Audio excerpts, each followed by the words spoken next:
O Realidade em Pauta já está de volta e hoje o assunto é sobre dietas. Isso porque mais da metade da população brasileira está acima do peso. E depois de exagerar, por exemplo, aos finais de semana, a segunda-feira começa com uma dieta. Mas nem sempre essa dieta é duradoura e muito menos eficaz. E aí vem mais problemas de saúde e o chamado efeito sanfona. Mas é possível conseguir bons resultados, como você vai ver agora. Nas prateleiras do supermercado, o que não faltam são produtos com propostas de uma alimentação equilibrada. Nas páginas das revistas, um desafio: dieta versus reeducação alimentar. Que diferença certas escolhas fazem na saúde? Afinal, tudo parece resultar em emagrecimento, certo? Todas as promessas milagrosas de perda de peso em curto espaço de tempo não são funcionais a longo prazo, né? Elas não te ensinam como manter o peso ou como manter sua vida saudável a longo prazo. Geralmente são coisas meio agressivas ou rápidas ou até não tão saudáveis. Às vezes tem um objetivo até interessante de imediato, mas e depois? A pessoa vai continuar fazendo aquilo por quanto tempo? Então é importante a pessoa ter uma reeducação alimentar e ela entender o que ela precisa comer daqui para frente. Reeducação alimentar foi a escolha feita pela Bruna. A jovem de 28 anos passou a comer descontroladamente depois de passar por um trauma na infância. Eu tinha um hábito alimentar muito exagerado, muito calórico mesmo. Eu comia 1 quilo de bolo sozinha. Tem aqueles bolos no pote, sabe? Eu não comia do pequeno, eu comia um de 1 quilo sozinha. Então eu estava consumindo muito açúcar demais. Comia muita fritura, pastel, eu amava pastel. Quando eu reeduquei a alimentação, isso daí foi parte do passado. Ela chegou a pesar 280 quilos. Foi quando sentiu que a saúde havia chegado ao limite. Quando questionada sobre os motivos que a levaram a ter forças para lutar, a resposta é rápida. Vontade de viver. Foi a vontade de viver. De querer conquistar, né, as minhas vontades, os meus desejos. Eu ia morrer, né? Naquela situação eu ia morrer. E em menos de 1 ano de acompanhamento profissional, ela conseguiu eliminar 105 quilos, resultado de dietas preparadas de acordo com a necessidade dela. Cada caso é um caso, a gente não pode tratar doenças baseado em revistas que saem na mídia, principalmente em revistas não científicas, e nada sem uma consulta médica juntamente com o nutricionista. Não tem como substituir os tratamentos convencionais. No caso da Bruna, o tratamento veio antes de o corpo responder com doenças decorrentes da obesidade. Mas nem sempre dá tempo de reverter a situação e a saúde acaba padecendo. Quando a gente fala de doenças por consequência do estilo de vida, a gente tem que pensar nas 3 consequências. A primeira é a doença mais simples, que parece ser mais simples, a hipertensão, diabetes, colesterol alterado, né, o triglicerídeos aumentado, a obesidade, e aí pode ter o ácido úrico aumentado, levando a gota. Então, essas são as primeiras que a princípio não são tão sérias, mas essas que levam em conjunto a doenças mais sérias e agressivas, como o infarto, o AVC, o câncer. Então, na verdade, a gente tem uma piora progressiva. Você começa com uma doença que a princípio é simples, e depois essa doença, sem ser controlada, ela vai causar uma doença mais séria. Então, para você frear lá na frente, um AVC, um infarto, um câncer, você tem que começar aqui atrás, prevenindo a hipertensão, a diabetes, a alteração do colesterol, a obesidade. Então, a prevenção é lá no início. E se você quer saber se está ou não acima do peso, uma boa dica é fazer a conta do índice de massa corporal.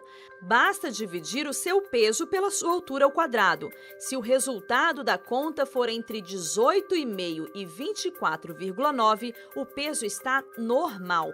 Entre 25 e 29,9 é sobrepeso. A partir de 30 já é considerado obesidade. De qualquer forma, é importante procurar um especialista para fazer avaliações mais específicas. Mais do que respeitar a individualidade de cada biotipo, é preciso entender que cuidar requer conhecimento. E isso também é aplicado ao corpo e tudo aquilo que ele proporciona quando o maior objetivo é ter saúde. E aqui de volta ao estúdio, a gente segue com essa conversa com a doutora Carolina Moreno. Doutora, a gente, quando pensa sobre esse assunto de cuidados com a saúde, com a alimentação, muita coisa acaba passando batido, porque as pessoas pensam, como você já comentou, naquela coisa mais objetiva e um pedacinho de um todo. Agora, existem elementos que fazem parte da alimentação no dia a dia e que são verdadeiros vilões, não é? Você já comentou, por exemplo, sobre o açúcar, e há outros que deveriam ser eliminados, pelo menos ao mínimo, né? Na verdade, eliminar qualquer alimento eu não acho muito legal, mas Não? alguns a gente tem que realmente reduzir em uma quantidade bem significativa. Todos os alimentos têm algum seu fator de nutrição. Né? Então, eu penso assim, uma pessoa que ela está normal no peso, não preciso fazer com que essa pessoa tire, por exemplo, a farinha de trigo, né? O glúten, que agora também é outro famoso Sim. vilão da mídia. Por que eu vou tirar o glúten dele se ele não tiver uma doença celíaca? É uma pessoa que está num peso bom, ela tem o peso dela regular, os exames dela são estáveis, ela não tem nenhuma patologia, não é celíaca, não tem essa necessidade. Já uma pessoa que não, eu estou fora do peso mesmo, eu tenho que emagrecer, a gente sabe que a farinha branca tem um alto índice glicêmico, é um alimento super calórico, pouco nutritivo, então a gente pode reduzi-lo ao mínimo possível, até realmente retirar por um período, mas vai ser reintroduzido depois que ela aprender a comer, que ela aprender a equilibrar a sua dieta, a gente pode voltar a todos esses alimentos normais. Certo. Frituras.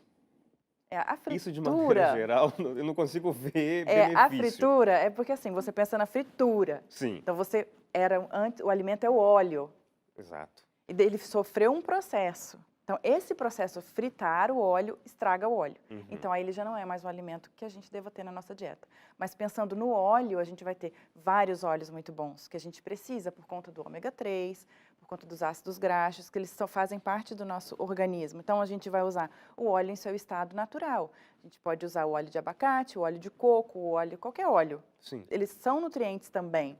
Agora, quando a gente faz ele passar por um processo de transformação, ele vai virar uma comida ruim. Então, essa a gente tira, que é a fritura. Então, a fritura não é legal porque não é por causa do óleo, porque ela não é mais o óleo essencial que a gente deveria estar usando. Claro. Eu já ouvi alguns especialistas dizerem que a gente consegue extrair o óleo que é necessário, sem necessariamente ser o óleo já líquido ali, né? O óleo que a gente conhece, compra no mercado. Mas, por exemplo, de oleaginosas, de Isso. sementes, de grãos. De algumas frutas. Seria mais saudável? Mais melhor? saudável, com certeza. O peixe também tem o ômega 3, também vem no peixe.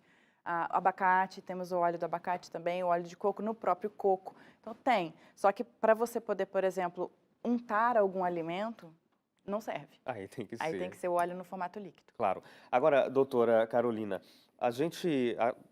o foco dessa matéria era falar sobre as dietas que muita gente recorre, às quais muita gente recorre para tentar resolver problemas de maneira instantânea. Mas fica evidente, por exemplo, no caso que a gente apresentou agora, da Bruna, ela já está há há mais de um ano, em um tratamento. Quando a gente fala de tratamento, é aquilo que você falou, né? É uma gama de coisas que são colocadas, de elementos. Então, você tem o médico, tem nutrólogo, você tem nutricionista, talvez até um psicólogo, um psiquiatra para poder acompanhar, educador físico. Quer dizer, as pessoas precisam entender que não é de um dia para a noite com um copo de limão que as coisas vão acontecer, não é? É multifuncional, né? Multiprofissional, o corpo é multifuncional, então a gente precisa de vários profissionais para que se consiga um bom resultado definitivo. Porque se você quiser emagrecer rapidinho, você para de comer. Simples assim, em um mês você está magrinho. Mas e aí? Quanto tempo você vai ficar assim? Quanto tempo você vai ficar sem nutriente? Quanto tempo você vai desenvolver alguma patologia por falta da nutrição adequada? Isso a gente tem que pensar, a população tem que começar a mudar um pouquinho o pensamento de que não é um milagre, não tem mágica. Você emagrece se você consumir menos caloria do que você gasta. Então, se você quer continuar comendo um pouquinho a mais, vamos fazer mais atividade física. Ah, não, eu tenho uma dificuldade em diminuir meu consumo, vamos a um psicólogo. Hoje tem os tratamentos com coaching, para atingir meta, então isso também ajuda bastante. Então, tem os tratamentos psiquiátricos, às vezes é um quadro ansioso, depressivo, muito intenso, A gente não consegue resolver só com terapia, vamos ao psiquiatra. Tem profissionais para rodear esse paciente de todos os lados para que ele chegue no objetivo. Claro. Você comentou lá no primeiro bloco sobre os corpos esbeltos que a mídia apresenta o tempo todo e muita gente busca isso como resultado. Mas talvez esse não seja o ponto, né? O ponto é a saúde. O ponto é a saúde. O ponto principal é a saúde. A gente vê muitas vezes pacientes tendo como espelho mulheres halterofilistas, por exemplo. Essa mulher não pode ser o espelho. O espelho tem que ser a mulher saudável, que consiga fazer todas as suas atividades diárias, que consiga manter a sua qualidade de vida boa, a sua saúde boa, e aí sim, essa que deve ser o principal objetivo no final de tudo. Claro. Olha, a gente tem que encerrar o programa de hoje. Eu quero agradecer muito a você que acompanhou a gente mais uma vez e muito obrigado também a você, doutora Carolina. Obrigada, eu que agradeço a presença aqui hoje.